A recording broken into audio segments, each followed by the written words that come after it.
this episode, we're going to tackle a topic that sounds abstract, but is actually one of the most practical ways to keep a privacy program alive and improving: metrics. A metric is a measurement that tells you how something is performing, and privacy program metrics help an organization understand whether privacy promises are being kept in real operations. The challenge is that privacy outcomes can be hard to measure directly, and leaders are often skeptical of numbers that feel like vanity statistics or compliance theater. Language leaders trust is language that connects to risk, accountability, business continuity, and decision-making, not just internal jargon. For brand new learners, the key idea is that metrics are not about proving the privacy team is busy. They are about giving leadership a clear picture of whether the organization is reducing harm and staying aligned with obligations. Good metrics are understandable, consistent over time, and tied to actions leaders can support, such as investing in fixes or changing priorities. This lesson shows how to build privacy metrics that are credible, useful, and persuasive without exaggeration. Start by understanding what leaders typically need from metrics, because metrics fail when they are built for the privacy team's comfort rather than for leadership decisions. Leaders want to know what risks exist, whether risks are trending up or down, and what actions will reduce those risks. They also want to know whether the organization can meet obligations reliably, such as handling rights requests and responding to incidents. Leaders need metrics that are stable enough to compare over time, but specific enough to reveal real problems. Many leaders also want metrics that show where accountability sits, because accountability helps ensure follow-through. If privacy metrics are purely descriptive, like we did many reviews this month, leaders may not trust that they reflect actual improvement. Metrics that leaders trust usually connect inputs to outcomes, such as showing that earlier project reviews reduced late-stage rework or that improved retention controls reduced the volume of data at risk. Building trust means choosing metrics that reflect real operational behavior and that can be validated with evidence. A helpful foundation is to separate three types of metrics: activity metrics, capability metrics, and outcome metrics. Activity metrics describe what work was done, such as how many assessments were performed or how many training sessions were delivered, and these can be useful but are easy to game.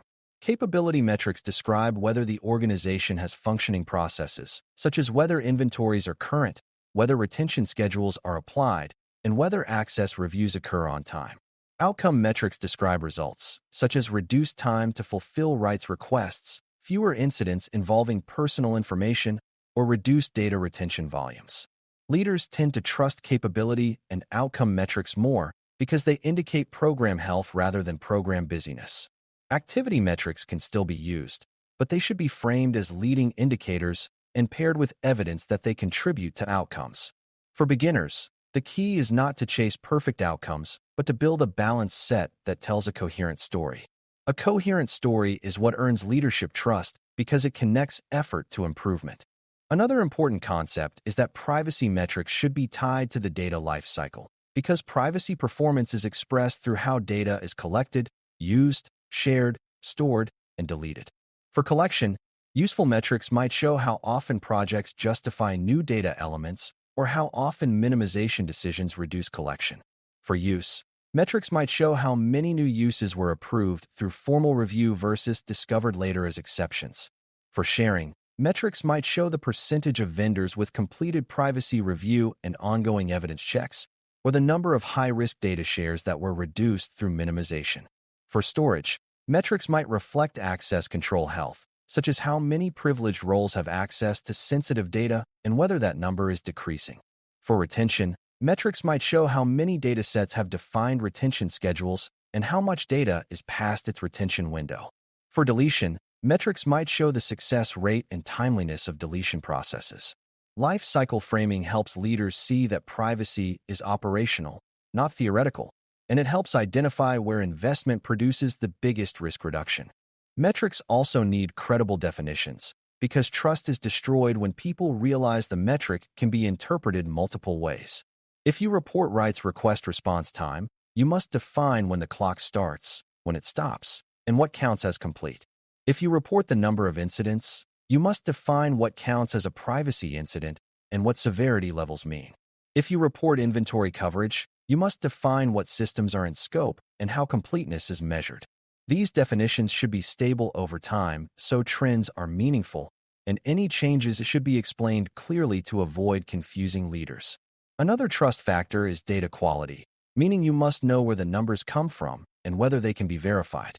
Leaders do not need every detail, but they need confidence that the numbers are grounded in evidence rather than estimates. For beginners, the key lesson is that a smaller set of well-defined metrics is more valuable than a large set of ambiguous metrics that no one believes. Privacy metrics should also be designed to drive action, because leadership trust grows when metrics lead to decisions that improve outcomes. A metric that reveals a gap should naturally suggest what can be done, such as improving a procedure, tightening access, or prioritizing deletion work. For example, if a metric shows a rising number of overdue retention actions, the action could be to assign owners, improve automation, or reduce unnecessary data collection upstream. If a metric shows delays in rights request processing, actions could include improving intake workflows, clarifying identity verification, or reducing the number of systems where personal information is scattered. If a metric shows a growing number of vendors without evidence checks, the action could be to strengthen vendor governance triggers and ownership. When metrics are action-oriented, leaders see them as tools for management rather than as compliance decoration. This action link is central to trust, because leaders trust what helps them lead. It is also crucial to avoid the trap of measuring what is easy instead of what matters, because privacy work is full of easy-to-count activities that do not prove performance. Counting training completions is easy, but it does not show whether behavior improved. Counting policies published is easy, but it does not show whether people follow them. Counting assessments completed is easy, but it does not show whether risks were mitigated before launch. Leaders often distrust metrics because they have seen these patterns in many programs. To build trust, choose metrics that reflect behavior and control operation, such as whether access reviews actually removed unnecessary access or whether deletion processes actually reduced stored data. You can still include activity metrics, but you should treat them as supporting evidence rather than as success definitions. For beginners, an important rule of thumb is that a metric should be hard to improve without actually improving the underlying reality. If a metric can be improved by changing reporting style rather than changing behavior, it will not sustain trust. Privacy metrics should also reflect risk segmentation, because not all data processing is equally important. Leaders trust metrics that differentiate between high-impact areas and low-impact areas, because that mirrors how leaders allocate resources. For example, you might track more detailed metrics for systems that process sensitive data or for processes that affect many people. You might treat a missed retention schedule in a small internal dataset differently than a missed retention schedule in a major customer platform. Segmentation can also be by geography, because obligations differ across regions, or by business function, because some functions generate more privacy risk. The goal is not to overwhelm leadership with complexity, but to avoid presenting a single blended number that hides where risk is concentrated. When leaders can see where the biggest risks live, they can support targeted investments, and they can hold the right teams accountable. This is how metrics become a governance instrument rather than a reporting habit. Another dimension leaders care about is trend and trajectory, because a single snapshot can be misleading. A program might have a high number of open remediation items because it is newly honest about gaps, which can be a sign of maturity rather than failure. Trend metrics show whether the organization is closing gaps faster than it is discovering them, whether incidents are decreasing or becoming less severe, and whether process performance is improving over time. Trend also helps identify drift, such as retention becoming less controlled or vendor oversight becoming less consistent as the organization grows. Leaders trust trend when it is presented with context and when it is paired with a narrative that explains why the trend matters and what is being done. A mature program does not hide bad news. It explains it and shows a plan. That transparency builds trust because leaders can see that the metrics are not being curated for appearances. As we close, remember that Task 16 is about building privacy metrics that function as a language bridge between privacy work and leadership decision-making. Leaders trust metrics that are well-defined, evidence-based, and tied to actions that reduce risk and protect people. A balanced set includes capability and outcome metrics, supported by activity metrics that explain effort without pretending effort equals success. Strong metrics map to the data life cycle so leaders can see where privacy performance lives and where improvements will have the most impact.